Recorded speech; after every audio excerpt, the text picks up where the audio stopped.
Evangelho de Marcos, capítulo 1.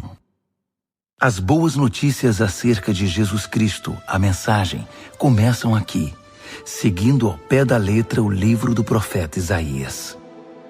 Observem com atenção: enviei meu mensageiro adiante de vocês. Ele preparará a estrada para vocês. Trovão no deserto, preparem-se para a chegada de Deus. Tornem o caminho plano e reto. João o Batista apareceu no deserto pregando um batismo de mudança de vida que leva ao perdão dos pecados.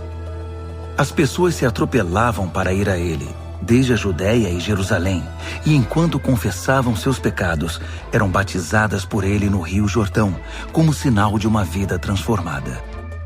João vestia uma túnica de pelo de camelo, amarrada à cintura por um cinto de couro. Alimentava-se de gafanhotos e mel silvestre.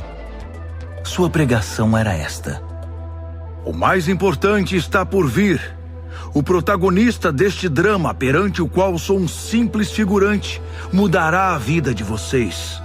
Eu os batizo aqui no rio, mudando a velha vida de vocês pela vida no reino. O batismo dele, com o Espírito Santo, irá mudá-los de dentro para fora. Nessa época, Jesus de Nazaré apareceu na Galiléia e foi batizado por João no Jordão. Assim que saiu da água, Jesus viu o céu aberto e o Espírito de Deus, à semelhança de uma pomba, descendo sobre ele.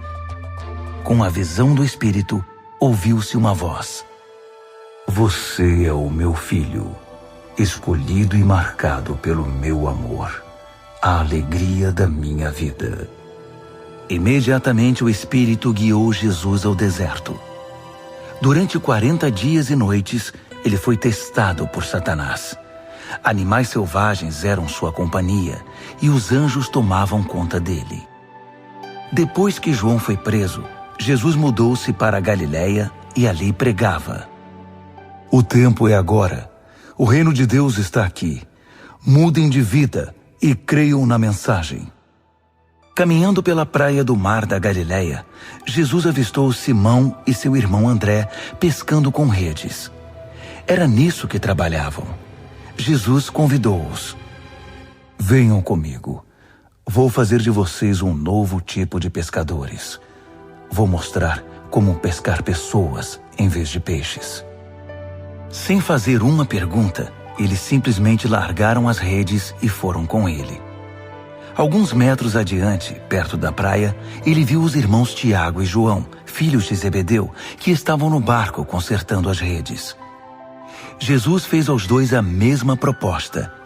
Imediatamente, eles deixaram seu pai, Zebedeu, o barco e os empregados e o acompanharam. Eles entraram em Cafarnaum. Quando o sábado chegou, Jesus foi logo para a sinagoga e passou o dia lá ensinando. O povo ficou admirado com seu ensino objetivo e confiante, sem os sofismas e excitações usados pelos líderes religiosos. De repente, estando ele ainda na sinagoga, a reunião foi interrompida por um homem extremamente perturbado, que gritava: O que você veio fazer aqui conosco, Jesus? Sei o que você veio fazer aqui, Nazareno. Você é o Santo de Deus e veio aqui para nos destruir. Jesus ordenou: Quieto, saia dele. O espírito perturbador agitou o homem, protestou em voz alta e saiu. Os ouvintes, impressionados, cochichavam entre si: O que está acontecendo aqui? Um novo ensinamento com demonstração prática? Ele consegue calar espíritos demoníacos imundos e ainda os expulsa. A notícia correu rapidamente e todos na Galiléia ficaram sabendo do incidente. Jesus saiu da sinagoga e foi para a casa de Simão e André, acompanhado por Tiago e João. A sogra de Simão estava de cama, ardendo em febre. Informado disso, Jesus foi até onde ela estava, pegou-a pela mão e a fez levantar-se. Tão logo a febre a deixou, ela foi preparar o jantar para eles. Ao anoitecer, depois do pôr do sol, foram trazidas a ele pessoas doentes e afligidas por espíritos malignos. A cidade inteira fez fila na porta da casa. Ele curou os corpos doentes e as almas atormentadas. Os demônios conheciam sua verdadeira identidade, mas ele não permitia que se pronunciassem. Ainda não havia amanhecido quando ele se levantou e retirou-se para orar num lugar isolado. Simão e os que estavam com ele foram procurá-lo. Eles o encontraram e disseram: Todos estão à tua procura.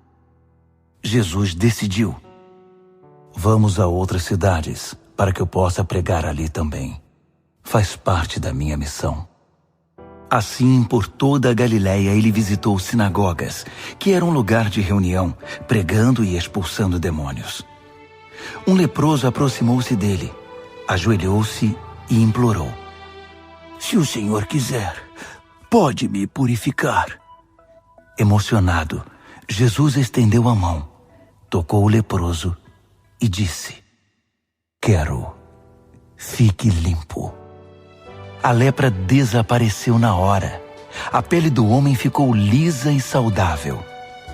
Jesus o despediu com ordens estritas: não diga nada a ninguém. Apenas se apresente ao sacerdote e leve a oferta de purificação, como Moisés prescreveu, para validar a cura diante da comunidade. Mas assim que se afastou de Jesus, o homem saiu contando a cura que recebera, espalhando a notícia por toda a cidade. Jesus então passou a entrar na cidade de modo mais discreto, pois já não podia fazer isso publicamente. No entanto, ele logo foi encontrado, e o povo corria para ele, vindo de todos os lugares. Marcos, capítulo 2. Passados alguns dias, Jesus voltou para Cafarnaum, e a notícia de que ele havia voltado logo se espalhou. Uma multidão se formou, bloqueando a entrada da casa, de modo que ninguém podia entrar ou sair. Ele estava ensinando a palavra, quando 4 homens apareceram, carregando um paralítico. Eles não conseguiram entrar por causa da multidão. Por isso removeram parte do telhado e desceram um paralítico em sua maca. Impressionado com tanta fé, Jesus disse ao paralítico: Filho, eu perdoo os seus pecados. Alguns líderes religiosos que estavam presentes começaram a cochichar entre si. Ele não pode falar assim. Que blasfêmia! Só Deus pode perdoar pecados. Jesus sabia o que eles estavam pensando e perguntou: Por que se mostram céticos? O que acham que é mais fácil? Dizer, eu perdoo os seus pecados, ou levante-se, pegue sua maca e comece a andar? Pois bem, para que fique claro que sou o Filho do Homem e estou autorizado a fazer uma coisa e outra, voltou-se para o paralítico e ordenou: Levante-se, pegue sua maca e vá para casa. E o homem assim fez. Levantou-se, pegou sua maca e saiu andando diante de todos. Eles esfregaram os olhos, custando acreditar no que viam. Mas então louvaram a Deus. Nunca vimos nada igual! Jesus foi uma vez mais caminhar à beira-mar. E de novo, uma multidão foi atrás dele para ouvir seu ensino. Caminhando, ele viu Levi, filho de Alfeu, que era cobrador de impostos. Jesus convidou: Venha comigo. Ele se levantou e passou a segui-lo. Mais tarde, Jesus e os discípulos estavam jantando na casa de Levi e seus convidados eram pessoas de má reputação. Surpreendentemente, alguns deles se tornaram seguidores de Jesus. Os líderes religiosos e os fariseus, vendo Jesus na companhia daquela gente, foram tomar satisfação com os discípulos. Que exemplo ele está dando, andando com essa gente desonesta e essa ralé? Jesus escutou a crítica e reagiu. Quem precisa de médico? Quem é saudável ou quem é doente? Estou aqui para dar atenção aos de fora, não para mimar os da casa que se acham justos. Os discípulos de João e os discípulos dos fariseus tinham o costume de jejuar. Por isso, alguns foram perguntar a Jesus: por que os seguidores de João e os fariseus adotam a disciplina do jejum, mas os seus seguidores não? Jesus respondeu: numa festa de casamento, vocês não economizam no bolo nem no vinho, porque estão festejando. Depois, poderão até precisar economizar, mas não durante a festa. Enquanto o noivo e a noiva estão com vocês, é tudo alegria. Depois que os noivos forem embora, o jejum pode começar. Ninguém joga água fria na fogueira enquanto tem gente em volta. Essa é a vinda do reino. Ele continuou: ninguém corta um cachecol de seda para remendar uma roupa velha. Usa-se um remendo que combine. Ninguém guarda vinho em garrafas rachadas. Num sábado, Jesus atravessava uma plantação de cereal.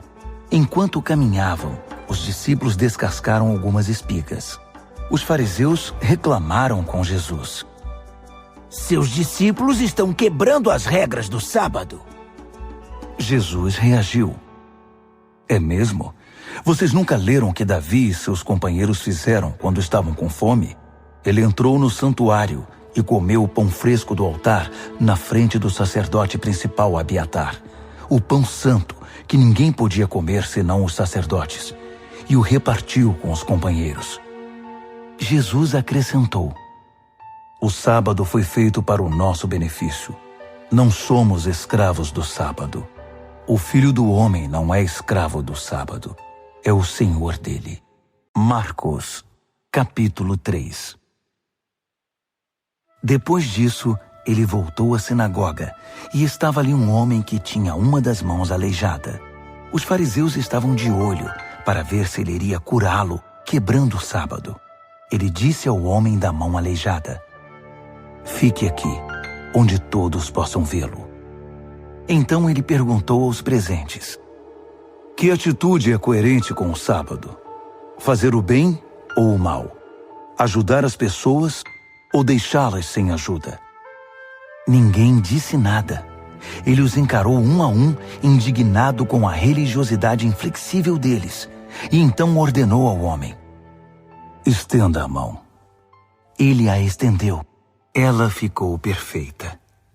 Os fariseus se retiraram imediatamente, discutindo como unir forças com os partidários de Herodes para acabar com Jesus.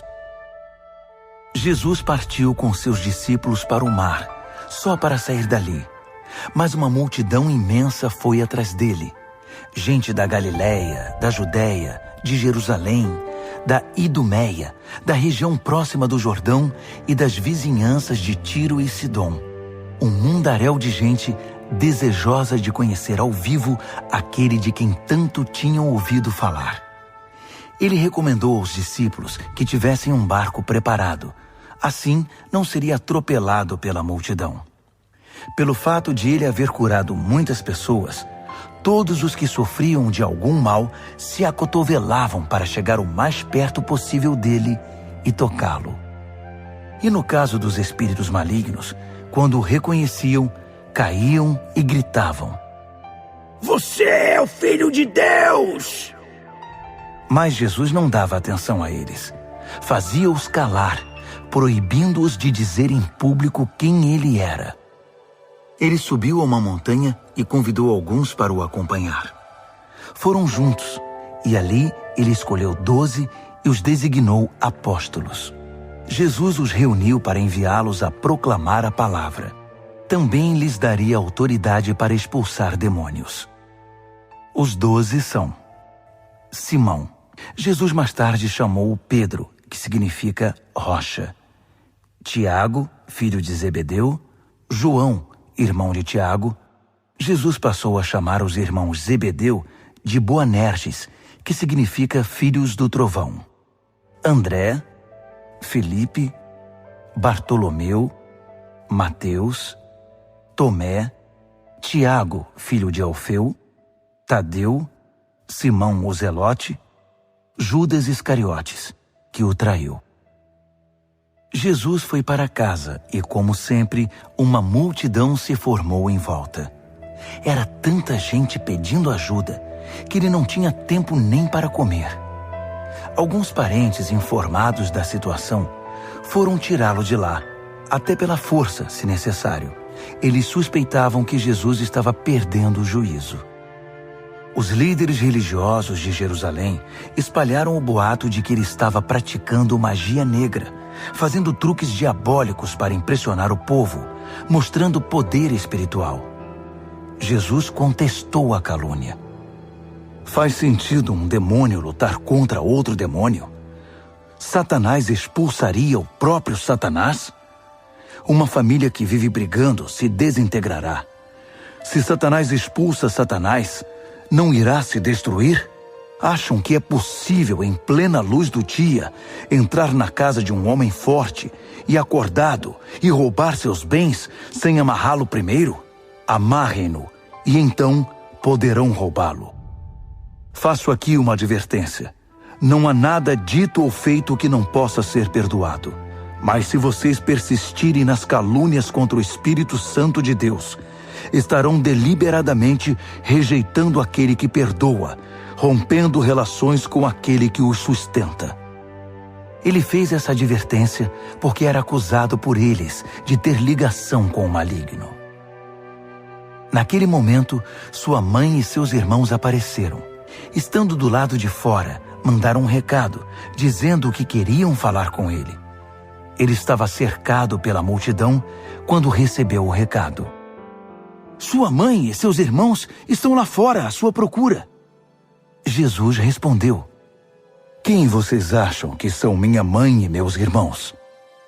Olhando ao redor para cada um dos que estavam sentados à sua volta, ele declarou: Estão bem aqui na frente de vocês. Esses são minha mãe e meus irmãos. Mais vale a obediência que laços de sangue. Quem faz a vontade de Deus é meu irmão, irmã e mãe. Marcos, capítulo 4. Ele voltou a ensinar à beira da praia. A multidão que se formou em torno dele era tão grande que ele entrou num barco perto da praia e assentou-se. Jesus usou o barco como púlpito, enquanto o povo se acotovelava perto da água. Ele ensinava por meio de histórias, muitas histórias. Ouçam, o que vocês acham? Um agricultor estava semeando. Enquanto fazia seu trabalho, algumas sementes caíram pelo caminho e aves as comeram. Outras caíram no meio dos pedregulhos. Brotaram rapidamente, mas não aprofundaram raízes. Com o calor do sol, secaram tão rapidamente quanto haviam brotado. Outras ainda caíram no meio das ervas daninhas. As sementes chegaram a brotar, mas foram sufocadas. Nenhuma sobreviveu. Por fim, algumas, porém, caíram em boa terra e floresceram, produzindo uma colheita que superou todas as expectativas. Vocês estão entendendo? Quando eles ficaram sozinhos, os que eram mais chegados a ele, além dos 12, pediram que ele explicasse a história. Ele disse: Vocês têm o privilégio de conhecer melhor o reino de Deus. Conhecem as suas verdades. Mas para aqueles que ainda não podem ver, tudo é dito por meio de histórias, a fim de guiá-los a discernimentos mais profundos. Essas pessoas são assim. Seus olhos estão abertos, mas não veem nada. Seus ouvidos estão abertos, mas não entendem uma palavra. Recusam-se a voltar-se para Deus para receber perdão. Ele continuou: Entenderam o objetivo da história? Todas as minhas histórias têm o mesmo propósito. O agricultor planta a palavra. Alguns são como a semente que cai à beira do caminho. Assim que ouvem a palavra, Satanás arranca o que foi plantado neles. Outros são como a semente que cai no meio dos pedregulhos. Ouvem a palavra e a recebem com grande entusiasmo. Mas assim como a palavra não cria raízes, a emoção passa ou surge alguma dificuldade, não sobra nada. A semente lançada no meio das ervas daninhas é aquele que ouve a mensagem do reino, mas é vencido pela preocupação, e pela ilusão de manter o que tem e de ganhar mais. A mensagem é sufocada e não sobra nada. A semente lançada na terra boa é a pessoa que ouve a palavra e a abraça, e a colheita supera todas as expectativas.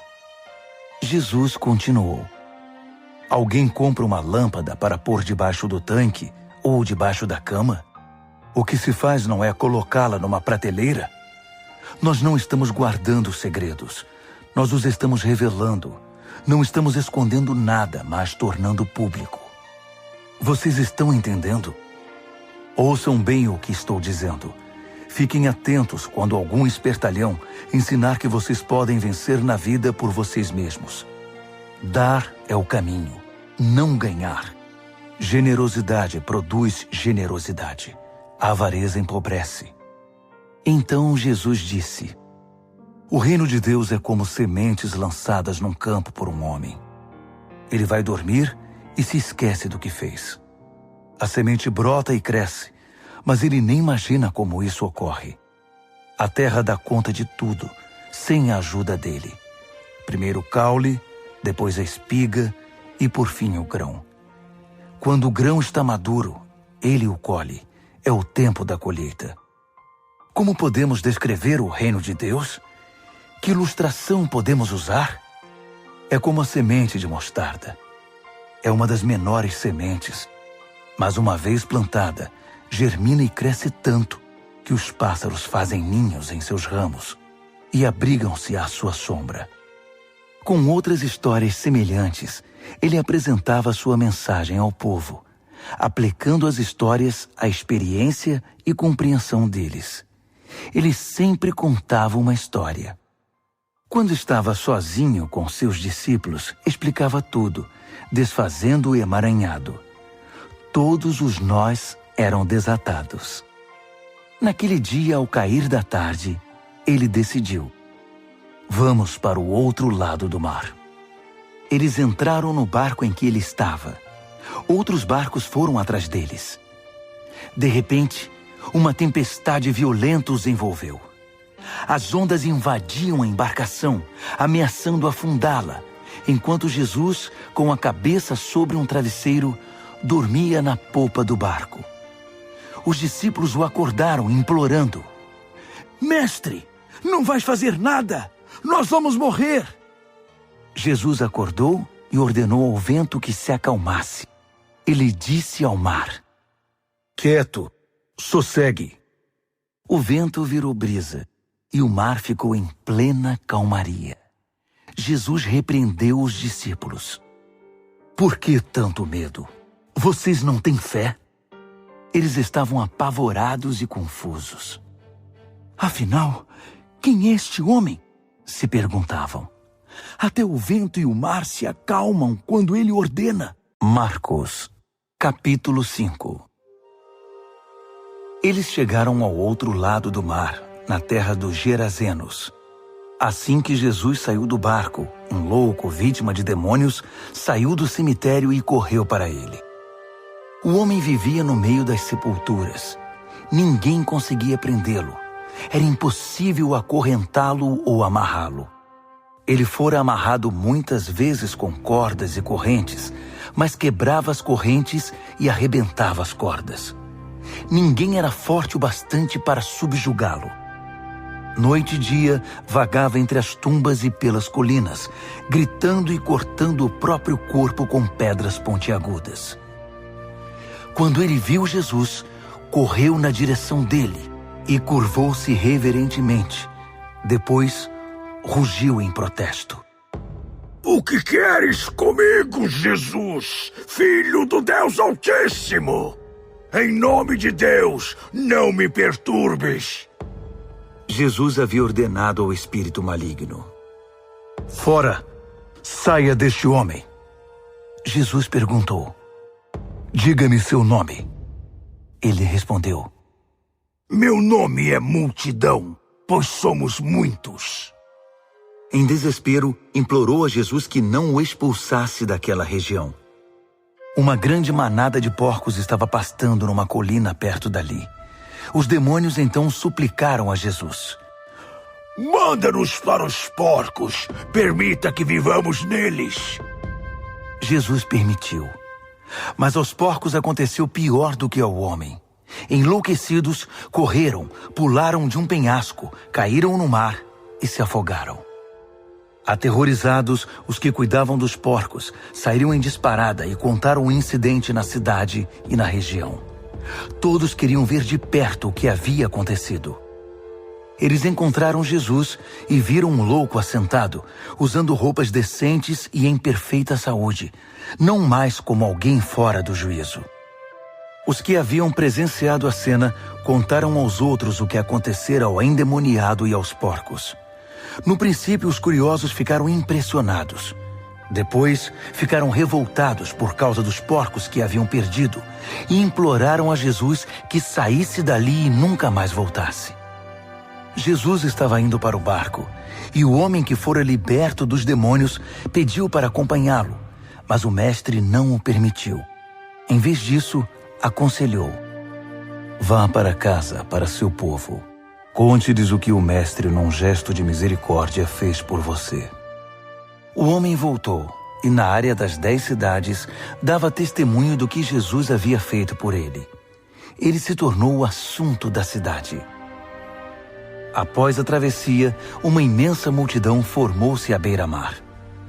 Um dos líderes da sinagoga, chamado Jairo, foi falar com Jesus.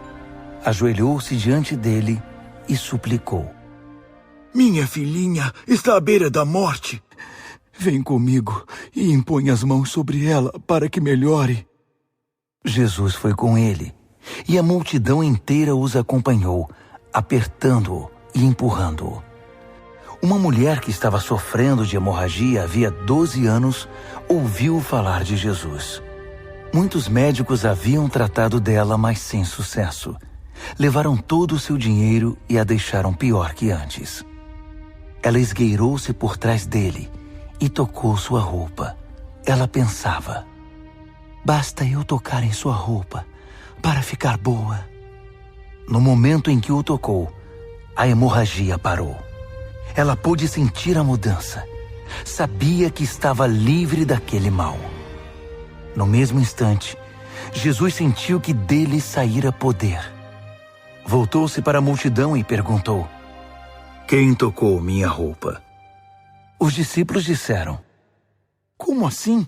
A multidão empurra e aperta de todo lado, e o Senhor quer saber quem o tocou? Mas ele insistiu, olhando ao redor para ver quem o tocara. A mulher, sabendo o que havia acontecido e que o havia tocado, tremendo de medo, ajoelhou-se diante dele e contou toda a história. Jesus lhe disse: filha, você se arriscou por causa da sua fé e agora está curada. Tenha uma vida abençoada.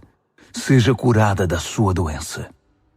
Enquanto ele ainda falava, algumas pessoas chegaram da casa do líder da sinagoga e informaram: sua filha morreu. Por que continuar incomodando o mestre? Ouvindo o que diziam, Jesus tranquilizou o homem: não dê atenção a eles. Apenas confie em mim. Ele não permitiu que ninguém fosse com ele, exceto Pedro, Tiago e João. Entraram na casa, abrindo caminho entre os fofoqueiros, sempre ávidos por uma novidade, e pelos vizinhos que haviam trazido comida. Jesus foi ríspido com eles. Por que todo esse falatório e essa choradeira sem sentido? A criança não está morta, está dormindo. As pessoas na casa zombavam dele, achando que ele não sabia o que estava dizendo. Contudo, Jesus dispensou todos eles, chamou o pai e a mãe da criança e seus companheiros e entrou no quarto da menina. Segurando a mão dela, ordenou: Talita, cumi, que significa: menina, levante-se. Ela se levantou e começou a andar. A menina tinha 12 anos de idade. Os pais, obviamente, não continham a alegria, mas Jesus deu ordens estritas para que não contassem nada a ninguém e ordenou: deem a ela alguma coisa para comer. Marcos, capítulo 6. Quando partiu dali, Jesus voltou para sua cidade. Seus discípulos o acompanharam. No sábado, ele começou a ensinar na sinagoga. Os ouvintes ficaram impressionados. Ele é muito bom, comentavam. De onde vem tanta sabedoria, tanta capacidade? Perguntavam-se. Não demorou, porém, já estavam falando mal dele. Ora, ele é apenas um carpinteiro, o filho de Maria. Nós o conhecemos desde menino. Conhecemos também seus irmãos, Tiago, José, Judas e Simão, e suas irmãs. Quem ele pensa que é? Mesmo sem conhecê-lo direito, eles o desprezavam. Jesus declarou: um profeta só não é importante em sua terra e em sua família, nas ruas em que brincou quando criança. Jesus não pôde fazer muita coisa ali. Impôs as mãos sobre uns poucos doentes e os curou. Nada mais. Não pôde vencer a resistência deles.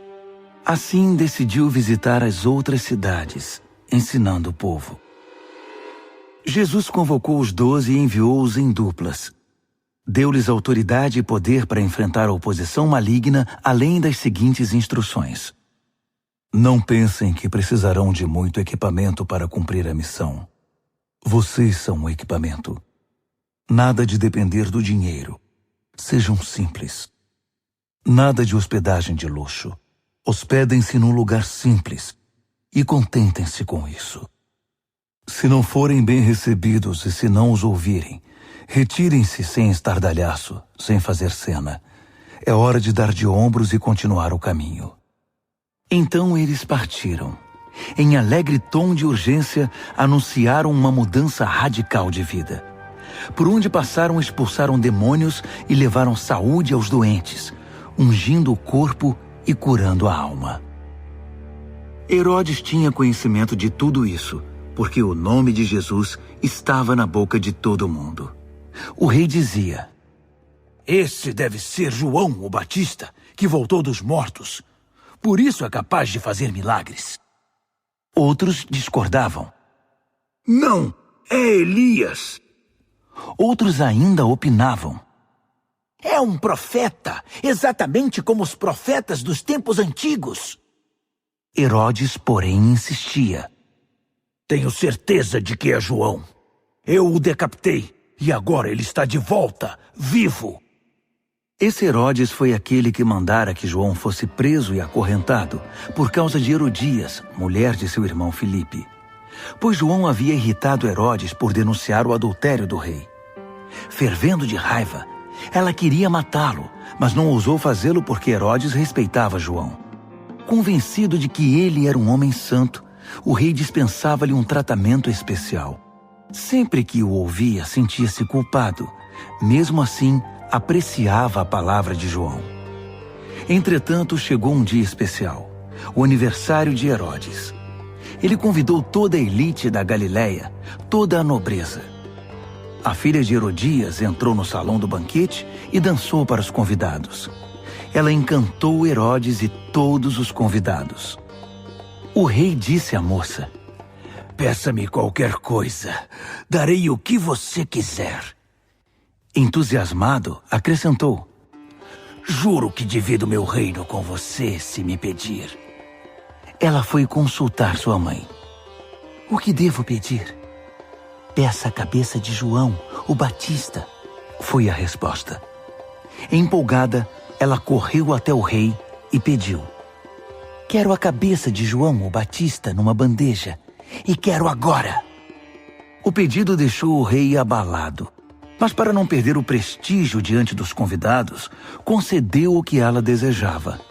Ordenou que o carrasco fosse à prisão e trouxesse a cabeça de João. Ele cortou a cabeça de João e trouxe-a numa bandeja. Entregou-a à moça, que a levou para sua mãe. Quando os discípulos de João souberam do fato, foram buscar o corpo e lhe deram um sepultamento digno. Os apóstolos voltaram de sua missão e relataram a Jesus tudo o que haviam feito e ensinado. Jesus disse: venham, vamos parar e descansar um pouco. Era tanta gente indo e vindo que eles não tinham tempo nem para comer. Eles entraram no barco e foram para um lugar mais tranquilo. Entretanto, alguém os viu partindo, e a notícia se espalhou. Muita gente saiu correndo das cidades vizinhas e chegou ao lugar de destino antes deles. Quando Jesus saiu do barco, uma multidão imensa o aguardava. Ao ver todo aquele povo, ele ficou comovido. Afinal, eram como ovelhas sem pastor. Ele imediatamente pôs-se a ensiná-los. Já no cair da tarde, os discípulos viram que Jesus estava se alongando e o interromperam. Estamos no meio do nada e está ficando tarde. Despede o povo para que eles saiam e consigam o que comer nas redondezas. Jesus respondeu: vocês vão dar comida a eles. Eles perguntaram: é sério? Mesmo que gastemos uma fortuna? Mas ele não estava brincando. Quantos pães vocês têm? Verifiquem. Não demorou para saberem. 5 pães e 2 peixes, informaram. Jesus mandou que todos se assentassem em grupos de 50 ou de 100 na grama verde. Ele tomou os 5 pães e os 2 peixes, olhou para o céu, orou, abençoou o pão, partiu e entregou tudo aos discípulos, que por sua vez o repartiram com o povo. Ele fez o mesmo com o peixe. Todos comeram e ficaram satisfeitos. Os discípulos recolheram 12 cestos de sobras, e os que participaram da refeição foram cerca de 5.000. Terminada a refeição, Jesus insistiu em que os discípulos entrassem no barco e fossem para Betsaida, enquanto ele despedia o povo. Em seguida, ele subiu a uma montanha para orar. Tarde da noite, o barco já estava longe, e Jesus ainda estava em terra. Ele podia ver a dificuldade de seus companheiros com os remos, pois o vento estava contra o barco. Por volta das 4 horas da madrugada, Jesus foi na direção deles, andando sobre o mar. E quando se aproximou e eles o viram, pensaram que fosse um fantasma e gritaram apavorados. Jesus tratou de tranquilizá-los. Calma, sou eu. Não tenham medo. Assim que ele entrou no barco, o vento cessou. Eles ficaram perplexos, coçando a cabeça e tentando entender tudo o que havia acontecido. Não haviam entendido o que ele fizera na hora da refeição. Estavam com o coração endurecido. Concluíram a travessia, ancoraram o barco em Genezaré e lá o deixaram. Assim que pisaram em terra, a notícia rapidamente se espalhou. O povo correu até onde eles estavam, trazendo doentes em macas. Para onde quer que ele fosse, aldeia, cidade ou rota de comércio, os doentes eram levados até um local público. Eles imploravam que Jesus lhes permitisse tocar pelo menos na orla de sua roupa. E todos que a tocavam eram curados. Marcos, capítulo 7. Os fariseus e alguns líderes religiosos, vindos de Jerusalém, reuniram-se à volta dele para reclamar que os discípulos dele eram negligentes com as purificações rituais antes das refeições. Os fariseus e judeus em geral jamais participariam de uma refeição sem primeiro proceder ao ritual da lavagem das mãos, principalmente se tivessem chegado da feira, para não mencionar como limpavam canecas, panelas e outras vasilhas. Os fariseus e os líderes religiosos perguntaram: por que seus discípulos desrespeitam as leis, fazendo as refeições sem lavar as mãos? Jesus reagiu: Isaías estava certo a respeito de enganadores como vocês. Ele acertou em cheio. Esse povo faz um grande show, dizendo as coisas certas, mas o coração deles não está nem aí para o que dizem. Fazem de conta que me adoram, mas é tudo encenação. Eles me usam apenas como desculpa para ensinar o que se adapta ao seu gosto, alterando o mandamento de Deus e sempre adotando modismos. Ele continuou: que conveniente, não? Vocês se livram do mandamento de Deus para seguir os modismos religiosos sem serem incomodados. Moisés disse claramente: respeitem seu pai e sua mãe. Disse também: Quem desrespeitar o pai ou a mãe será morto. Mas vocês driblam um mandamento, alegando que é perfeitamente aceitável dizer ao pai ou à mãe: vou ofertar a Deus a ajuda financeira que eu deveria dar a vocês. Assim, vocês se livram da obrigação que têm para com os pais. Vocês anulam a palavra de Deus e a trocam por suas próprias regras. Vocês são especialistas nesse tipo de coisa. Dirigindo-se à multidão, ele acrescentou: ouçam agora, todos vocês. Prestem bastante atenção. Não é o que vocês comem que contamina a vida. É o que sai de vocês. Essa é a verdadeira contaminação. Ele voltou para casa depois de falar à multidão e seus discípulos disseram: não entendemos. O Senhor poderia nos explicar? Jesus respondeu: vocês também? Será que não entendem? Não sabem que o que se come não pode contaminar ninguém? Pois o que se come não vai para o coração, mas para o estômago. É digerido e depois é eliminado. Com isso, Jesus desafiou as minuciosas leis dietéticas dos judeus, afirmando que todos os alimentos podem ser comidos. Ele continuou: o que contamina é o que sai da pessoa. É do coração que vomitamos maus pensamentos, obscenidade, imoralidade, roubo, assassinato, adultério, cobiça, depravação, engano, bebedice, olhar maldoso, calúnia, arrogância, insensatez. Essa é a verdadeira contaminação. Dali Jesus partiu e foi para os arredores de Tiro. Entrou numa casa para não ser encontrado, mas a notícia de sua chegada se espalhou. Ele estava dentro de casa quando uma mulher, cuja filha era perturbada por um espírito maligno, ficou sabendo de sua presença ali. Ela se ajoelhou aos seus pés, implorando ajuda. A mulher era grega, cirofenícia de nascimento, e pediu que ele curasse sua filha. Ele disse: espere sua vez. Os filhos devem ser alimentados primeiro. Se sobrar alguma coisa, os cães poderão comer. Ela foi rápida. Entendo, mestre, mas os cães não comem das migalhas que os filhos deixam cair? Jesus ficou impressionado. Tem razão. Vá para casa. Sua filha não está mais perturbada. A aflição demoníaca se foi. Ela foi para casa e encontrou a filha tranquila na cama, livre daqueles tormentos. Ele deixou a região de Tiro e voltou para o mar da Galileia, passando por Sidom e pelo distrito das 10 cidades. Algumas pessoas trouxeram um homem que não podia ouvir nem falar e pediram a Jesus que impusesse as mãos sobre ele. Jesus tocou nos ouvidos do homem e passou-lhe um pouco de saliva na língua. Então orou, suspirou profundamente e ordenou: Efatá, abra-se. E assim aconteceu. O homem ouvia e falava perfeitamente. Jesus ordenou que mantivessem o fato em segredo, mas eles, entusiasmados, não paravam de falar no assunto. Diziam: ele faz tudo muito bem. Faz até o surdo ouvir e o mudo falar. Marcos, capítulo 8. Foi na mesma ocasião que Jesus outra vez se viu diante de uma multidão faminta.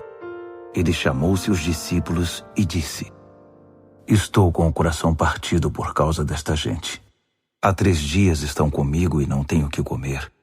Não posso mandá-los embora com fome. Vão acabar desmaiando no caminho. Alguns vieram de muito longe. Os discípulos perguntaram: Mas onde vamos encontrar comida suficiente para todos neste lugar deserto? Jesus perguntou: Quantos pães vocês têm?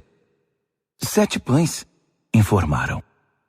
Jesus então mandou que o povo se assentasse.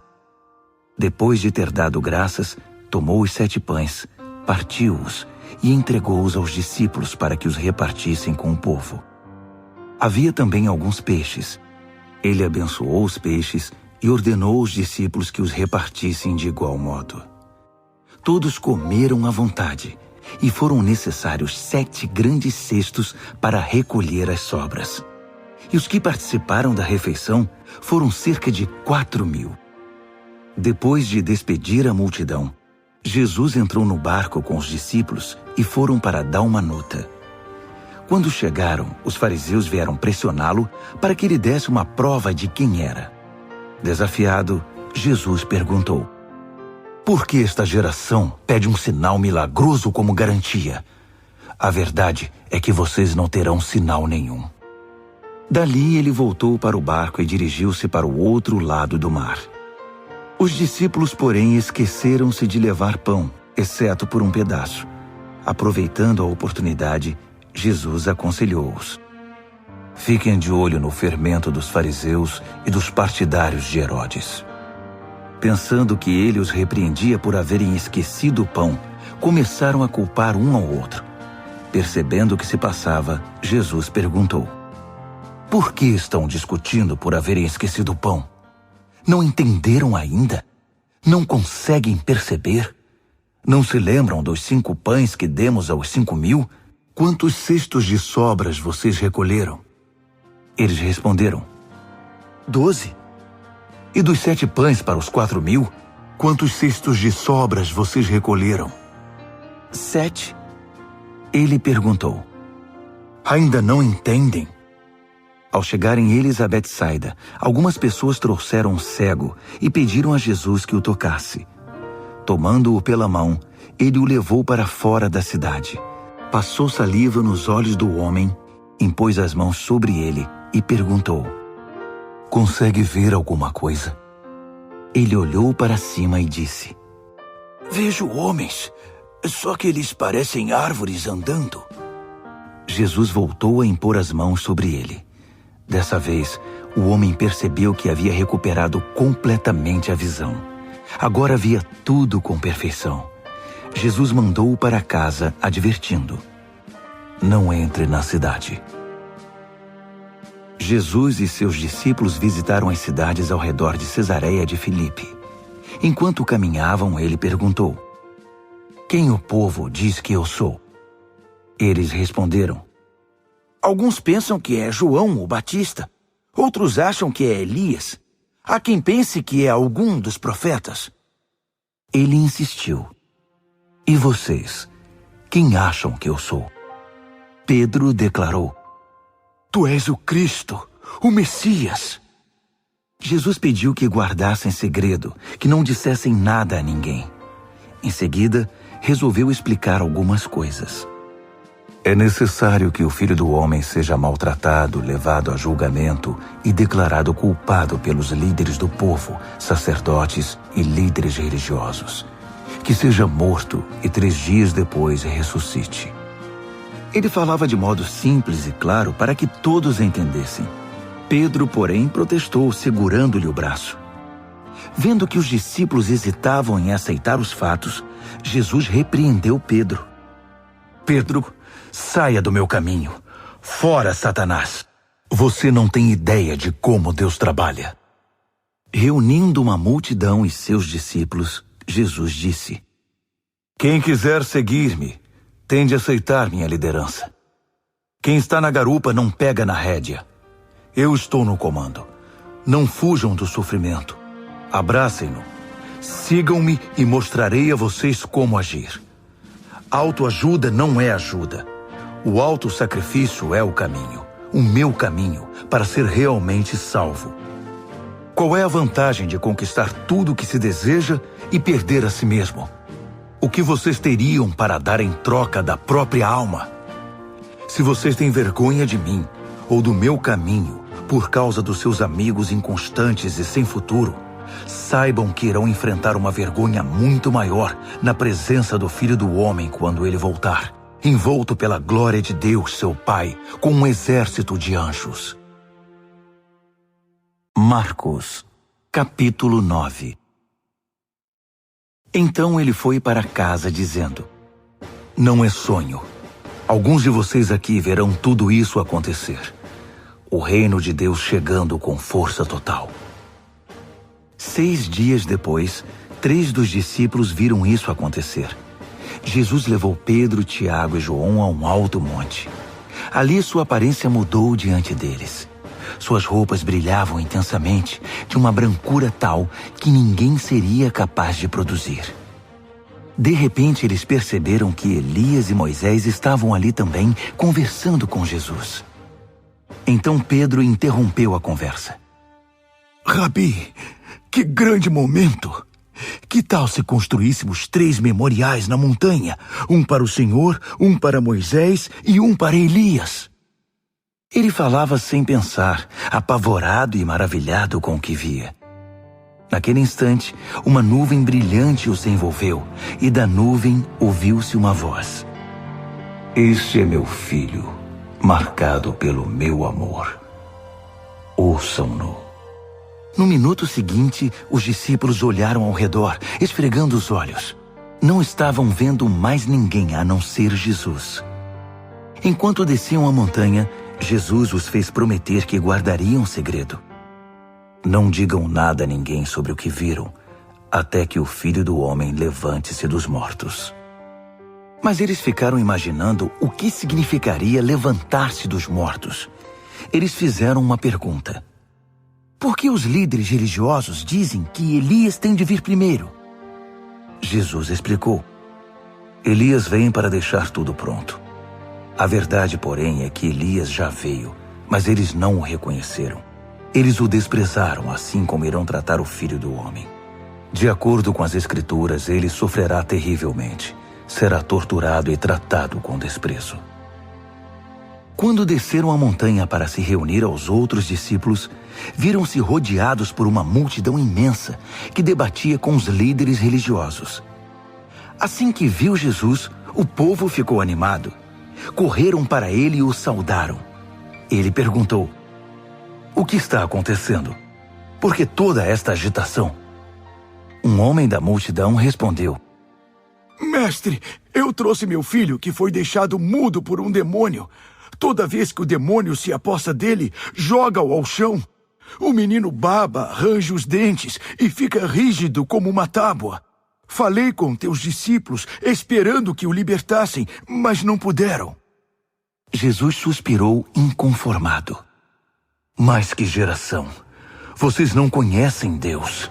Até quando vou ter de aguentar esse tipo de coisa? Quantas vezes ainda vou ter de passar por isso? Tragam o menino aqui. Eles o trouxeram. Quando o demônio viu Jesus, apossou-se do menino, que ficou babando e se contorcendo no chão. Jesus perguntou ao pai do menino: Há quanto tempo isso acontece? Desde que era pequeno. Muitas vezes o demônio o joga no fogo ou no rio para matá-lo. Se o Senhor puder fazer alguma coisa, tenha misericórdia e nos ajude. Jesus disse: Se eu puder, tudo é possível para quem tem fé. Assim que Jesus disse essas palavras, o pai do menino exclamou: Eu creio, mas me ajude a vencer as minhas dúvidas. Percebendo que a plateia ficava cada vez maior, Jesus deu ordens expressas ao espírito maligno. Espírito mudo e surdo, eu ordeno, sai dele e não volte. Com muito estardalhaço, o espírito saiu. O menino estava pálido como um defunto, de modo que as pessoas começaram a dizer: Ele está morto! Mas tomando-o pela mão, Jesus o levantou.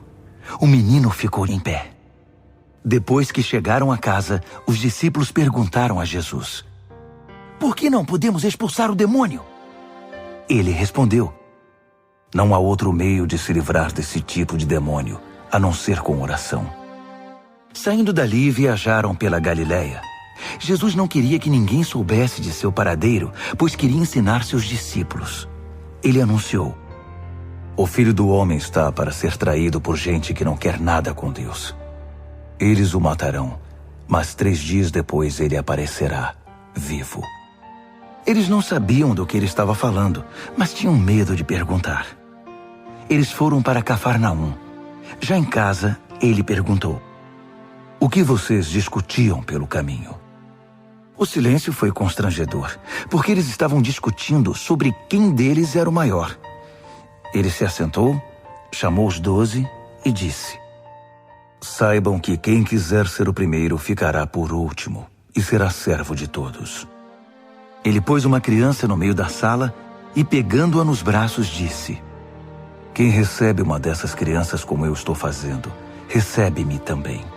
Mais que isso, recebe o próprio Deus que me enviou. Então, João disse a Jesus: Mestre, vimos um homem usando o teu nome para expulsar demônios e o impedimos, porque ele não é do nosso grupo. Jesus reprovou-os: não o impeçam. Ninguém pode usar meu nome para fazer algo bom e poderoso e no momento seguinte afastar-se de mim. Se ele não é inimigo, é aliado. Qualquer um que lhes der um copo d'água em meu nome está do nosso lado, e Deus levará isso em conta. Mas quem prejudicar esses que são como crianças, intimidando-os ou tirando proveito da simplicidade deles, logo irá desejar nunca ter feito isso. Seria melhor jogar-se no meio do mar com uma pedra amarrada ao pescoço. Se sua mão ou seu pé os atrapalha na caminhada com Deus, é melhor cortá-los e jogá-los fora. É preferível viver mutilado ou aleijado do que ter 2 mãos e 2 pés que o levem para a fornalha de fogo eterno. Se seu olho desvia sua atenção de Deus, arranque-o e jogue-o fora. É preferível viver com apenas um olho do que ter uma visão perfeita no fogo do inferno. Todos cedo ou tarde irão passar por um fogo purificador. Mas vocês serão preservados das chamas eternas. Por isso, preservem-se. Vivam sempre em paz. Marcos, capítulo 10. Dali ele foi para a região da Judéia, do outro lado do Jordão. Como sempre, uma multidão o acompanhava, e ele punha-se a ensiná-los. Um dia, os fariseus vieram provocá-lo. É permitido a um homem divorciar-se de sua esposa? Jesus perguntou: o que Moisés determinou? Eles responderam: Moisés deu permissão que o marido a mandasse embora, dando-lhe uma certidão de divórcio. Jesus disse: Moisés deu esse mandamento apenas como concessão ao coração duro de vocês. Na criação, no plano original, Deus fez e uniu o homem e a mulher. Por isso, um homem deixa seu pai e sua mãe, e por meio do casamento se torna uma só carne com sua mulher. Não são mais 2 indivíduos, formam agora uma nova unidade. Deus criou uma união tão perfeita que ninguém pode ter a ousadia de profaná-la separando-os. Depois que estavam em casa, os discípulos voltaram a tocar no assunto. Jesus foi muito direto. O homem que se divorcia de sua esposa para se casar com outra comete adultério contra ela. A mulher que se divorcia do marido para se casar com outro comete adultério também. Alguns estavam trazendo crianças a Jesus, na esperança de que ele as abençoasse. Mas os discípulos deram uma bronca nessa gente. Jesus não escondeu a irritação. Não tentem afastar essas crianças. Não as impeçam de vir a mim. O reino de Deus é feito de pessoas que são como crianças. Prestem atenção. Se vocês não aceitarem o reino de Deus com a simplicidade de uma criança, nunca entrarão nele. Então, tomando as crianças nos braços, impunha as mãos sobre elas e as abençoava. Jesus caminhava pela rua e um homem veio correndo, ajoelhou-se e perguntou: Bom mestre, que devo fazer para alcançar a vida eterna? Jesus perguntou: Por que você me chama bom? Ninguém é bom a não ser Deus. Você conhece os mandamentos. Não mate, não cometa adultério, não roube, não minta, não engane, honre seu pai e sua mãe. Ele disse: Mestre, faço tudo isso desde muito novo. Jesus olhou-o nos olhos e, cheio de amor por ele, disse: Falta algo. Venda tudo o que você tem e dê aos pobres. Toda a sua riqueza então estará no céu. Depois venha me seguir. Foi um choque. Aquela era a última coisa que ele esperava ouvir. Assim, abatido, ele se foi. Sendo muito apegado aos seus bens, não queria abrir mão de tudo. Enquanto observava, Jesus disse aos seus discípulos: Vocês fazem ideia de como é difícil para os ricos entrar no reino de Deus? Os discípulos foram pegos de surpresa, mas Jesus continuou: Vocês não imaginam como é difícil. É mais fácil um camelo passar pelo fundo de uma agulha. Os discípulos ficaram chocados. Se é assim, quem tem chance? Perguntaram. Jesus olhou bem firme para eles e disse: Ninguém tem chance se pensam que conseguirão pelo esforço próprio. A única maneira é deixar Deus agir. Só Ele tem o poder de fazer. Pedro então lhe disse: Nós deixamos tudo para te seguir. Jesus disse: Guardem isto.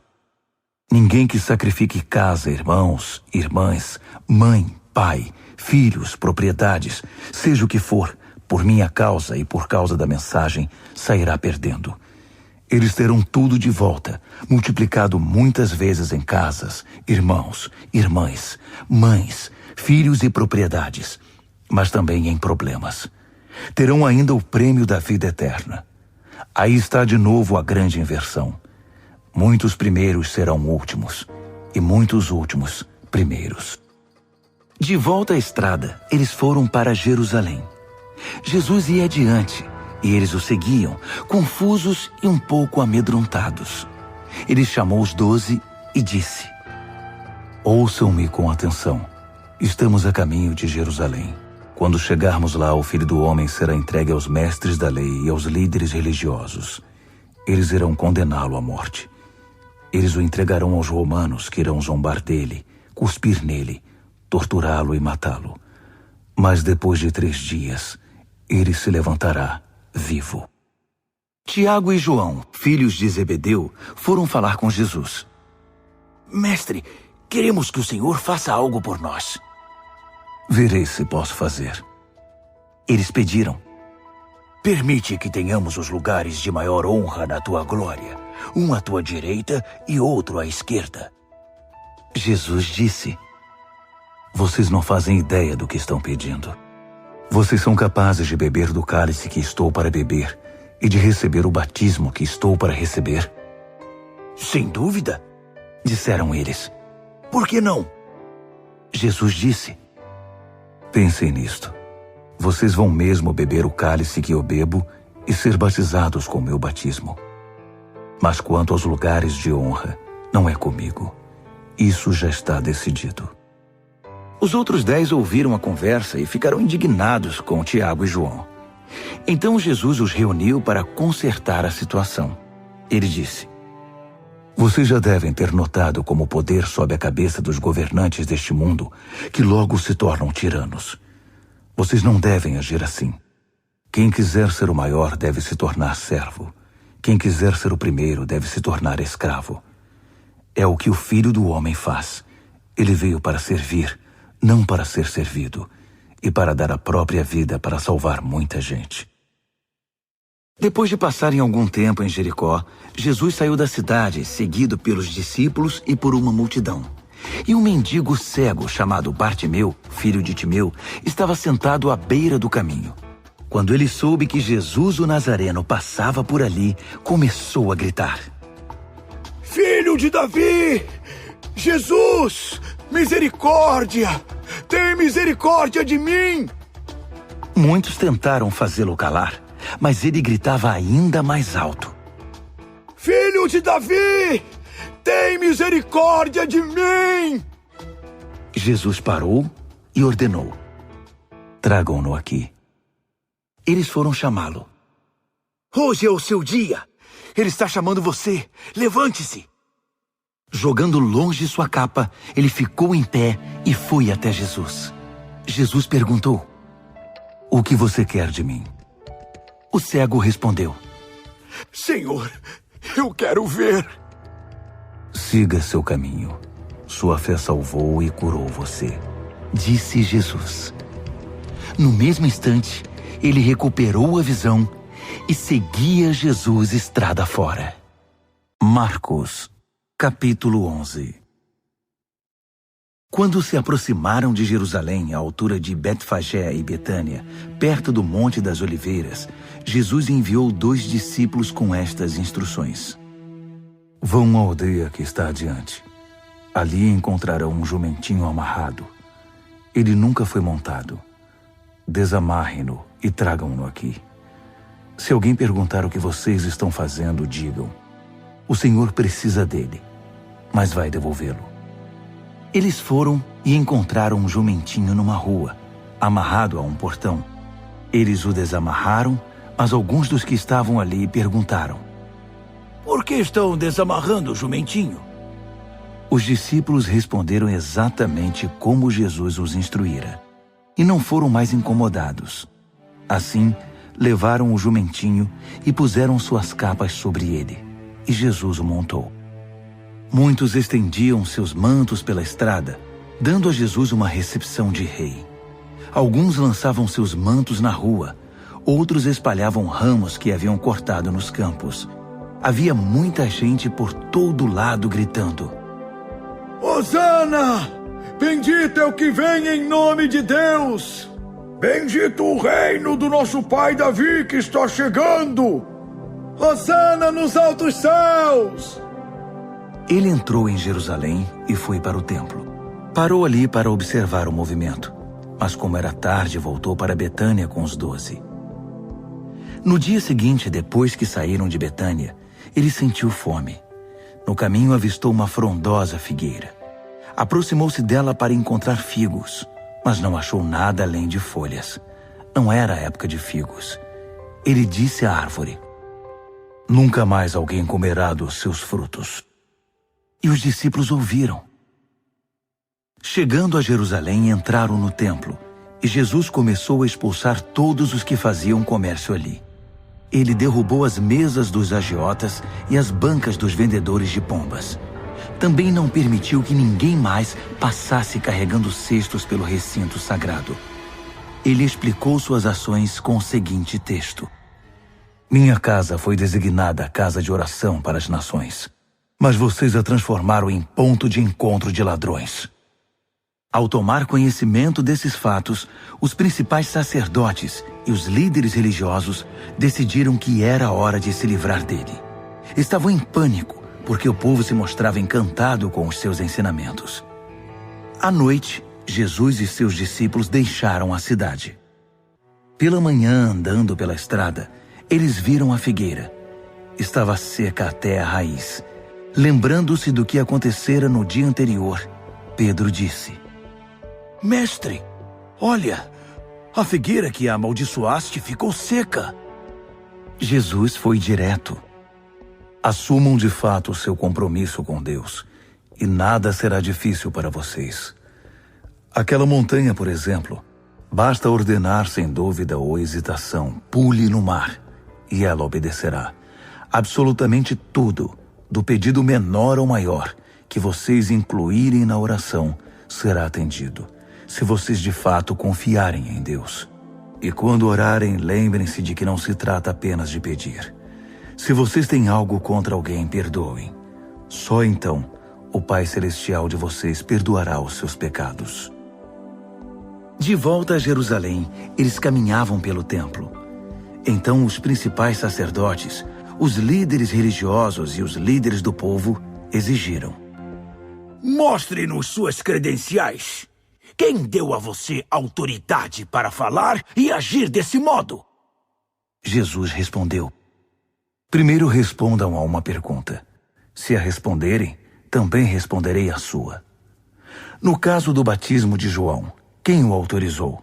Deus ou os homens? Digam-me. Eles ficaram numa situação difícil e sabiam disso. Confusos, cochichavam entre si. Se dissermos Deus, ele vai perguntar por que não acreditamos nele. Se dissermos os homens, estamos em apuros, porque o povo tinha João na conta de profeta. Decidiram então dar a vitória a Jesus dessa vez. Não sabemos, responderam. Jesus concluiu: então também não vou responder a pergunta de vocês. Marcos, capítulo 12. Em seguida, Jesus começou a lhes contar algumas histórias. Um homem plantou uma vinha, cercou-a, fez um tanque de espremer uvas, construiu uma torre de vigilância, arrendou-a aos lavradores e saiu em viagem. Quando chegou a época da colheita, ele enviou um empregado para receber sua parte nos lucros. No entanto, os lavradores o agarraram, espancaram e mandaram embora de mãos vazias. Ele mandou outro empregado que também foi agredido e humilhado. Depois enviou outro, que foi assassinado. O mesmo aconteceu com muitos outros. Uns foram agredidos, outros assassinados. Restava apenas um que podia ser enviado, seu filho amado. Já quase sem esperanças, decidiu enviar o próprio filho, pensando: meu filho eles vão respeitar. Mas os lavradores perceberam a oportunidade. Esfregaram as mãos cheios de cobiça e disseram: esse é o herdeiro. Vamos matá-lo e ficar com a vinha. Então o agarraram e mataram, e depois jogaram o corpo fora da vinha. O que vocês acham que o proprietário da vinha irá fazer? Isso mesmo. Vai se livrar dessa gente. Depois arrendará a vinha a outros. E vocês podem confirmar nas Escrituras. A pedra que os pedreiros rejeitaram é agora a principal. Isso é obra de Deus. Nós esfregamos os olhos, custando a crer nisso. Percebendo que o recado era para eles, os líderes religiosos quiseram prendê-lo na hora. Mas como estavam receosos da opinião pública, acharam melhor recuar. Por isso saíram dali tão rápido quanto puderam. Os mesmos líderes enviaram alguns fariseus e partidários de Herodes, certos de que iriam incriminá-lo. Eles disseram: Mestre, conhecemos a sua integridade. Sabemos que o senhor não se importa com a opinião popular, não explora seus discípulos e ensina o caminho de Deus com muito zelo. Diga-nos com toda a honestidade, é correto pagar impostos a César? Jesus percebeu de imediato a malandragem e disse: qual a razão desse joguinho? Por que tentam me pegar com essas armadilhas? Vocês têm uma moeda? Deixe-me vê-la. Eles lhe entregaram uma moeda. Quem é este que aparece na moeda? Que nome está gravado nela? César, disseram. Jesus concluiu: deem a César o que lhe pertence, e deem a Deus o que lhe é devido. Eles ficaram de boca aberta, sem saber o que responder. Alguns saduceus, o grupo que nega a ressurreição, perguntaram a Jesus: Mestre, Moisés escreveu que se um homem morre sem filhos, o irmão dele é obrigado a se casar com a viúva e ter filhos com ela. Pois bem, havia 7 irmãos. O primeiro casou-se e morreu sem filhos. O segundo casou-se com a viúva. Ele morreu, mas também não teve filhos. O mesmo aconteceu com o terceiro. De fato, os 7 se casaram com ela, mas nada de filhos. Por fim, a mulher morreu. A pergunta é esta: na ressurreição, de quem ela será esposa? Afinal, ela foi casada com cada um deles. Jesus respondeu: vocês estão raciocinando errado e vou dizer por quê. Primeiro, não conhecem as Escrituras. Segundo, não sabem como Deus atua. Depois da ressurreição, o casamento já não mais existirá. Assim como os anjos, toda a nossa atenção estará em Deus. Com respeito à ressurreição dos mortos, vocês nunca leram as Escrituras? Vejam que Deus, de dentro da sarça, disse a Moisés: eu sou, não eu era, o Deus de Abraão, o Deus de Isaque e o Deus de Jacó. O Deus vivo é o Deus dos vivos, não dos mortos. Portanto, vocês não sabem de nada. Um dos líderes religiosos, depois de acompanhar os debates e perceber como Jesus era incisivo em suas respostas, fez uma pergunta: qual é o mais importante de todos os mandamentos? Jesus respondeu: o primeiro em importância é o seguinte: ouça, Israel, o Senhor seu Deus é único. Ame o Senhor seu Deus com toda a paixão, toda a fé, toda a inteligência e todas as forças. E o segundo é: ame o próximo como a você mesmo. Não há nenhum outro mandamento que se compare a esses. Um líder religioso disse: que resposta maravilhosa, mestre! Tão lúcida e precisa. Deus é único e não há outro. Devemos amá-lo com toda paixão, inteligência e forças e amar ao próximo como a nós mesmos. Isso é melhor que qualquer oferta ou sacrifício. Quando Jesus percebeu como aquele homem era sábio, comentou: Você está quase lá, quase no reino de Deus. A partir daquele momento, ninguém mais ousou fazer perguntas a Jesus. Enquanto ensinava no templo, Jesus perguntou: Como podem os líderes religiosos ensinar que o Messias é filho de Davi, quando todos sabemos que Davi, inspirado pelo Espírito Santo, disse: Deus disse ao meu Senhor: Assente-se aqui ao meu lado direito até que eu faça dos seus inimigos um descanso para os pés. Davi declara que o Messias é seu mestre. Como pode, então, o Messias ser também seu filho? A multidão estava maravilhada com o que ouvia. Ele continuou a ensinar: Cuidado com os líderes religiosos.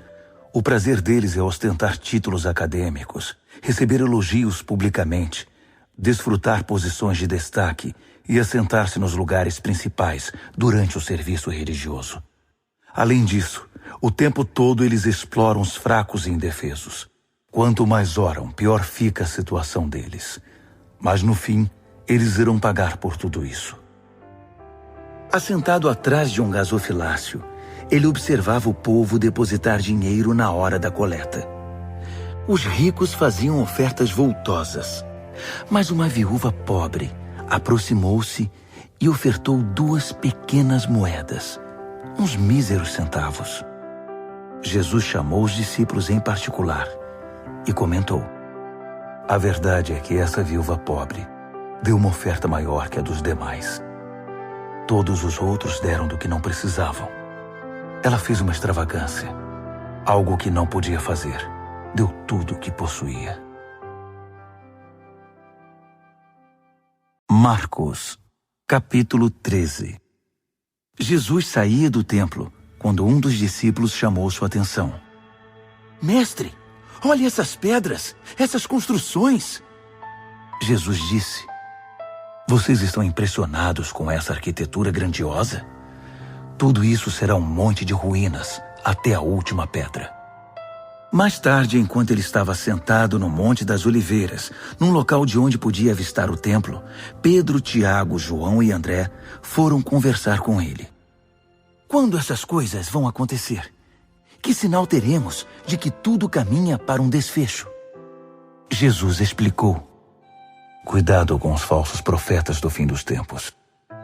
Muitos líderes com identidade falsa alegarão: Eu sou o Messias. Eles vão enganar muita gente.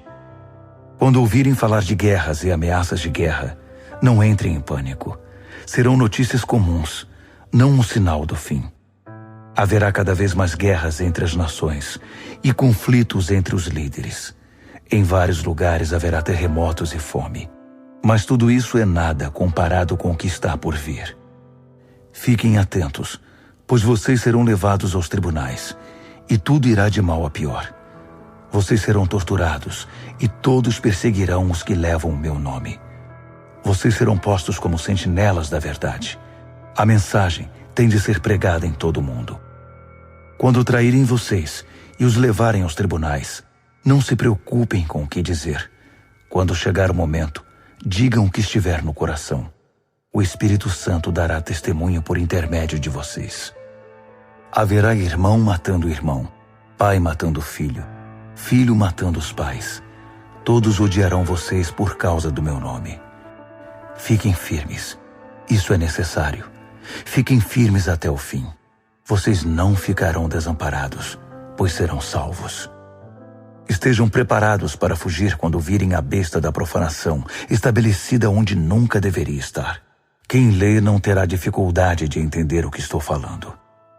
Quando isso acontecer, se vocês estiverem na Judéia naquele tempo, corram para as colinas. Se estiverem trabalhando no quintal, não voltem para buscar nada em casa. Se estiverem no campo, não voltem para buscar agasalho. As grávidas e as que amamentam sofrerão mais. Orem para que isso não aconteça no inverno. Serão dias difíceis. Nada parecido aconteceu desde que Deus fez o mundo, nem depois haverá. Se esses dias de aflição seguissem o curso normal, ninguém suportaria. Mas por causa dos escolhidos de Deus, a aflição será encurtada. Se alguém anunciar, aqui está o Messias, ou apontar, lá está ele, não caiam nessa. Falsos messias e pregadores mentirosos surgirão aos montes. Suas credenciais impressionantes e seus deslumbrantes espetáculos, se possível, iludiriam até os escolhidos de Deus. Fiquem atentos, pois eu os avisei com antecedência. Após aqueles tempos difíceis, o sol perderá o seu brilho, a lua ficará nublada, as estrelas cairão do céu e os poderes cósmicos sofrerão abalo. Então todos irão ver o Filho do Homem chegar em grande estilo. Seu esplendor encherá o céu. Ninguém deixará de ver. Ele enviará seus anjos, que ajuntarão os escolhidos de Deus dos 4 cantos da terra, desde os lugares mais distantes. Aprendam a lição da figueira. Quando percebem que ela começou a florescer e verdejar, vocês sabem que o verão está chegando. O mesmo acontecerá com vocês. Quando virem os sinais, saberão que não demorará muito. Levem isso a sério. Não estou me dirigindo apenas às gerações futuras, mas a vocês também. Esta era continua até que todas essas coisas aconteçam. O céu e a terra vão desaparecer, mas as minhas palavras jamais. Querem saber o dia e a hora? A verdade é que ninguém sabe, nem os anjos do céu, nem mesmo o Filho, só o Pai. Portanto, fiquem atentos, pois vocês não sabem o momento exato. É como um homem que vai viajar e deixa a casa sob a responsabilidade dos empregados, cada qual com uma tarefa, e põe o porteiro para vigiar. Portanto, permaneçam em seu posto, vigiando. Vocês não sabem a que horas o dono da casa vai voltar. De noite, à meia-noite, ao cantar do galo ou pela manhã. Vocês não vão querer que ele apareça sem aviso e os encontre dormindo no posto. Por isso reforço a advertência. Permaneçam em seus postos. Vigiem. Marcos, capítulo 14. Dali a 2 dias começaria a festa da Páscoa, com 8 dias de duração, e a festa dos pães sem fermento. Os principais sacerdotes e líderes religiosos estavam procurando um modo de prender Jesus e matá-lo. Eles concordaram em que não deveriam fazer isso durante a semana da Páscoa. Não queremos iniciar uma guerra, disseram. Jesus estava em Betânia como convidado de Simão, o leproso. Enquanto jantava, uma mulher apareceu com um frasco de perfume muito caro. Abrindo o frasco, ela derramou o perfume sobre a cabeça de Jesus. Alguns convidados ficaram indignados. Que desperdício! Esse perfume poderia ser vendido pelo valor do salário de 1 ano e o dinheiro distribuído entre os pobres. Eles fuzilavam a mulher com os olhos. Jesus, porém, disse: Deixem-na em paz. Por que vocês a incomodam? Ela acaba de fazer algo tão maravilhoso para mim. Os pobres estarão sempre aí, todos os dias, mas eu não. Sempre que quiserem, poderão fazer algo por eles, mas não para mim. Ela fez o que pôde, quando pôde. Ungiu meu corpo para o sepultamento. Tenho certeza de uma coisa. Em qualquer lugar do mundo em que a mensagem for pregada, o que ela fez aqui será lembrado e admirado. Então Judas Iscariotes, um dos 12, procurou o sacerdote principal, determinado a trair Jesus. Eles mal podiam acreditar no que ouviam e lhe prometeram uma boa recompensa. Ele ficou apenas esperando o momento certo de entregá-lo.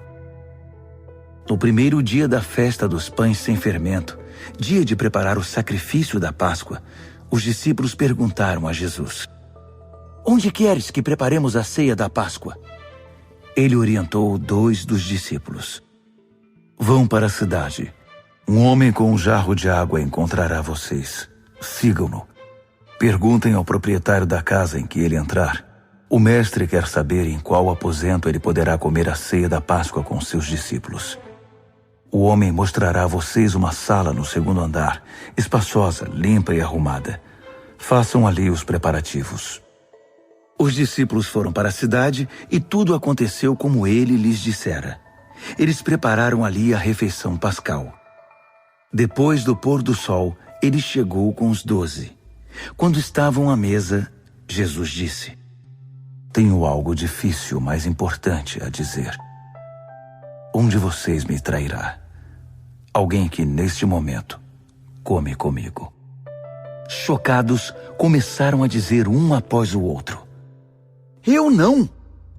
Ele respondeu: É um dos 12, alguém que come sempre comigo. O Filho do Homem sofrerá a dor da traição, já prevista nas Escrituras. Até aí nenhuma surpresa. Mas ai do traidor do Filho do Homem. Melhor que ele nunca tivesse nascido. Durante a refeição, depois de tomar o pão e abençoá-lo, Jesus o partiu, deu-o aos discípulos e disse: Tomem, isto é meu corpo. Tomando o cálice e dando graças a Deus, entregou-o a eles também, e todos beberam.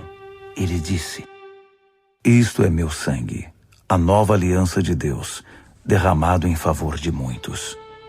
Não beberei vinho outra vez até o dia em que o beber no reino de Deus. Então eles cantaram um hino e foram para o Monte das Oliveiras. Jesus alertou-os: Por causa do que vai acontecer comigo, vocês irão se dispersar.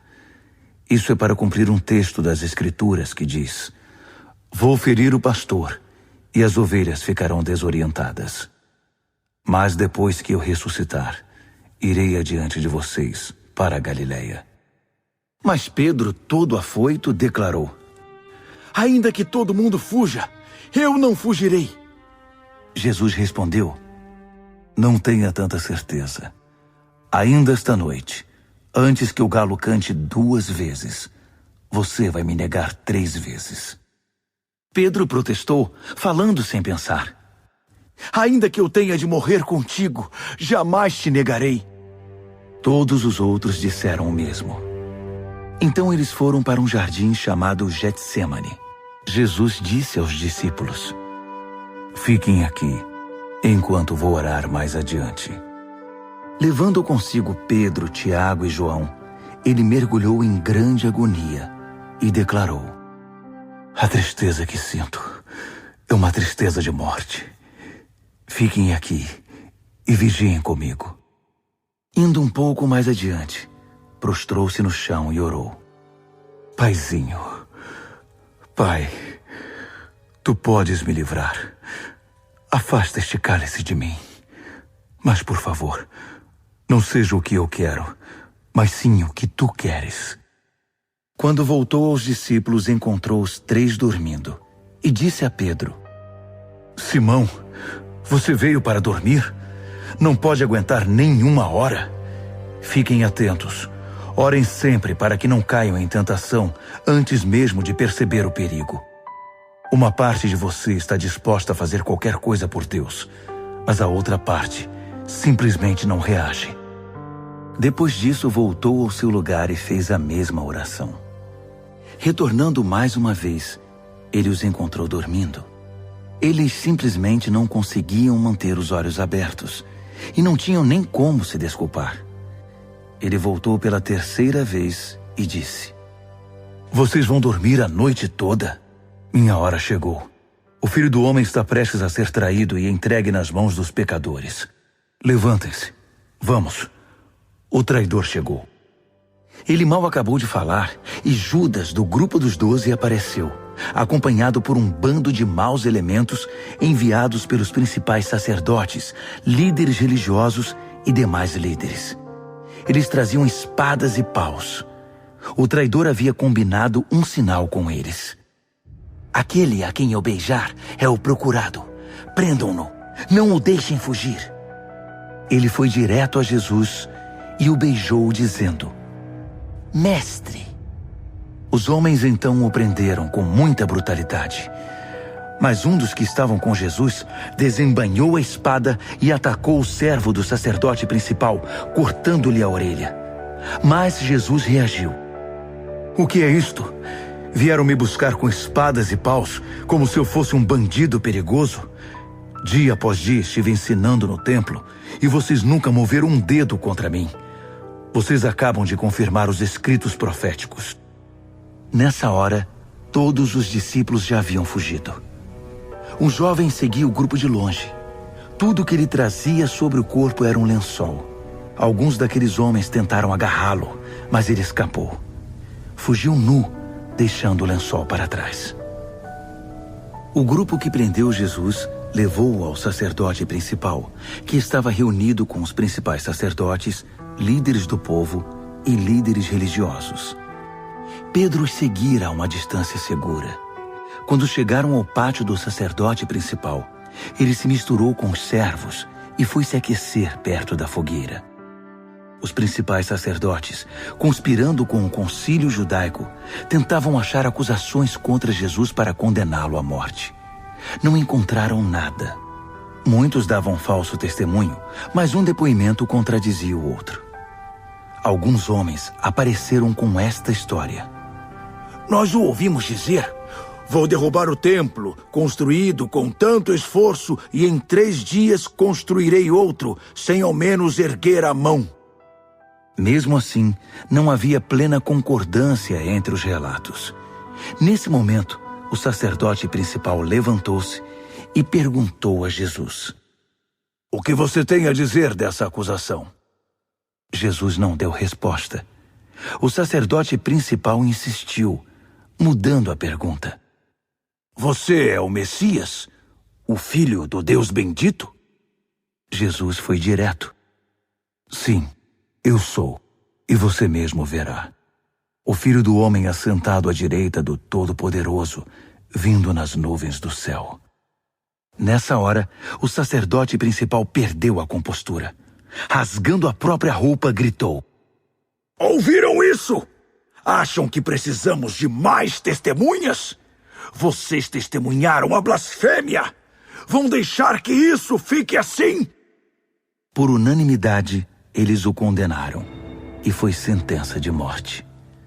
Alguns começaram a cuspir nele. Vendaram-lhe os olhos e batiam nele, provocando. Quem bateu em você? Profetize! Os guardas levaram-no dali, sem interromper o espancamento. Enquanto isso, Pedro estava no pátio. E aconteceu que uma das empregadas do sacerdote principal, vendo Pedro se aquecer ali, olhou para ele e disse: Você estava com Jesus, o Nazareno? Mas ele negou. Não sei do que você está falando. Quando ele passou pelo pórtico, um galo cantou.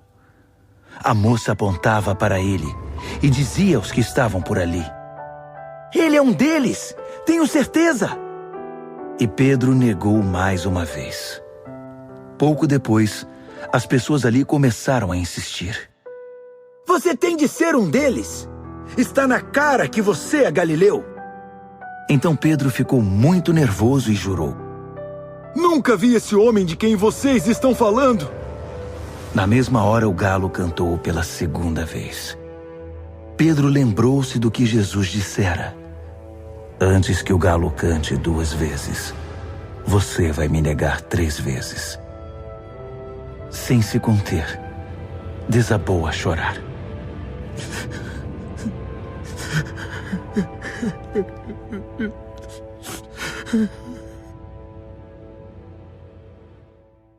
Marcos, capítulo 15. À primeira luz do dia, os principais sacerdotes, os mestres da lei e os líderes religiosos convocaram uma sessão com todo o concílio judaico. Eles amarraram Jesus com cuidado e foram levá-lo a Pilatos.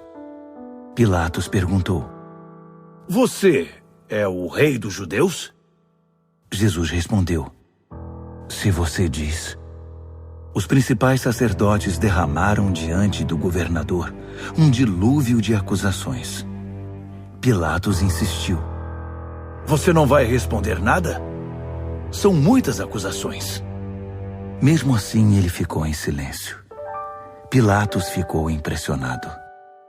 Havia o costume de se libertar um prisioneiro na festa, qualquer um que o povo pedisse.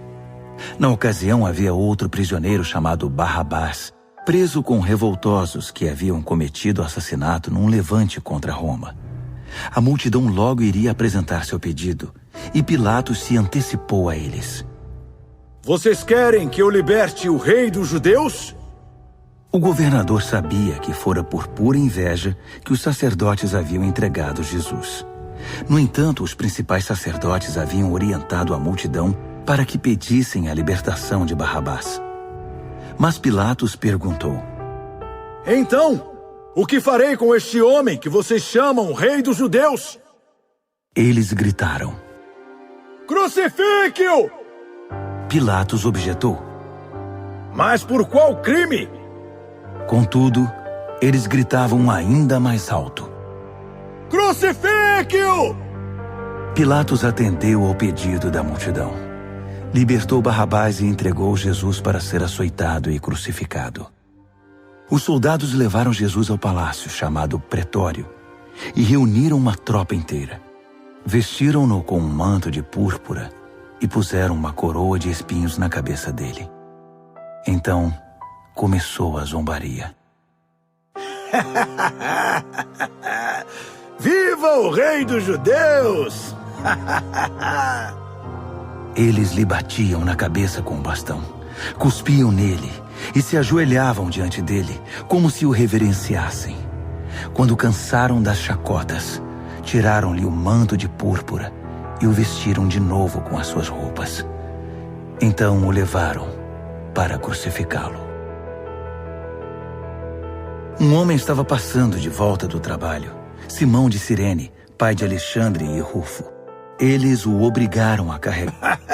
Ele salvou os outros, mas não pode se salvar. Ele é mesmo o Messias, o rei de Israel? Então, desça da cruz e todos nós acreditaremos em você.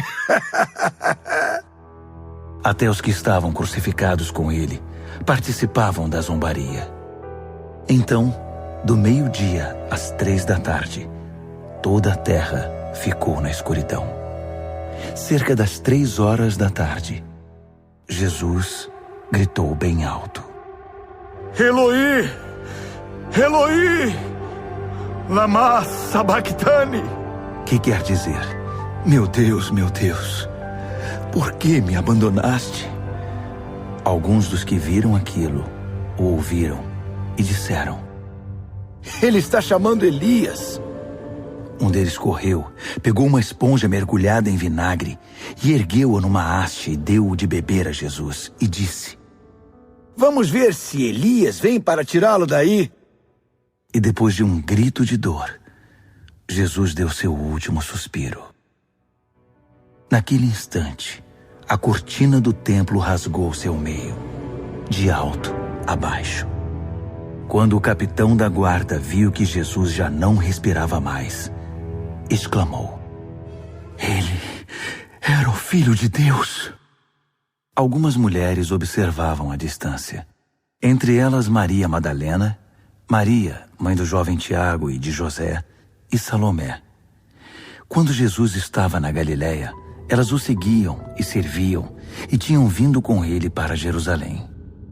Mais tarde, sendo o dia da preparação, isto é, a véspera do sábado, apareceu José de Arimateia, membro respeitado do concílio judaico. Ele aguardava com expectativa a vinda do reino de Deus. Enchendo-se de coragem, procurou Pilatos e pediu o corpo de Jesus. Pilatos duvidou que ele tivesse morrido tão rapidamente e mandou o capitão verificar se Jesus estava de fato morto. Com a garantia do capitão, ele entregou o corpo a José. José havia comprado um lençol de linho.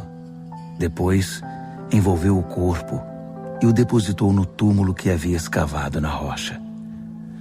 Pôs uma grande pedra na entrada. Maria Madalena e Maria, mãe de José, observaram o sepultamento. Marcos, capítulo 16. Passado o sábado, Maria Madalena, Maria, mãe de Tiago e Salomé trouxeram especiarias para embalsamar Jesus. Na manhã de domingo, assim que o sol raiou, elas foram ao túmulo. Estavam preocupadas e diziam umas às outras: Quem irá rolar a pedra do túmulo para nós? Ao chegar, elas descobriram que a pedra já havia sido rolada. Era uma pedra muito grande. Elas se aproximaram e viram um jovem vestido de branco, assentado à direita. Ficaram muito assustadas. Então, ele lhes disse: Não tenham medo. Sei que vocês procuram Jesus o Nazareno, aquele que foi crucificado. Ele ressuscitou. Não está mais aqui. Vejam vocês mesmas que o lugar está vazio. Agora podem ir. Digam aos discípulos dele e a Pedro que ele vai adiante de vocês para a Galiléia. Vocês o verão lá, exatamente como ele disse. Elas saíram o mais rápido que puderam, nervosas e ainda um tanto atordoadas. Amedrontadas, não disseram nada a ninguém. Depois de ressuscitar, Jesus apareceu bem cedo, na manhã de domingo, para Maria Madalena, a quem havia libertado de 7 demônios. Ela procurou os antigos companheiros na fé, chorando, e deu a notícia a eles. Quando ouviram que ele estava vivo e que ela o tinha visto, não acreditaram nela. Mais tarde, ele apareceu de forma diferente a 2 deles que caminhavam pelo campo. Eles voltaram e contaram aos demais, mas estes também não acreditaram no relato. Depois disso, quando os 11 estavam jantando, ele apareceu e os repreendeu severamente pela incredulidade, pois se recusavam a acreditar nos que o tinham visto ressuscitado. Então, ele ordenou: Saiam pelo mundo. Vão a toda parte e anunciem a mensagem com as boas notícias de Deus para todos. Quem crer e for batizado está salvo. Quem se recusar a crer está condenado. Estes são alguns dos sinais que acompanharão os que crerem. Eles vão expulsar demônios em meu nome, falar em novas línguas,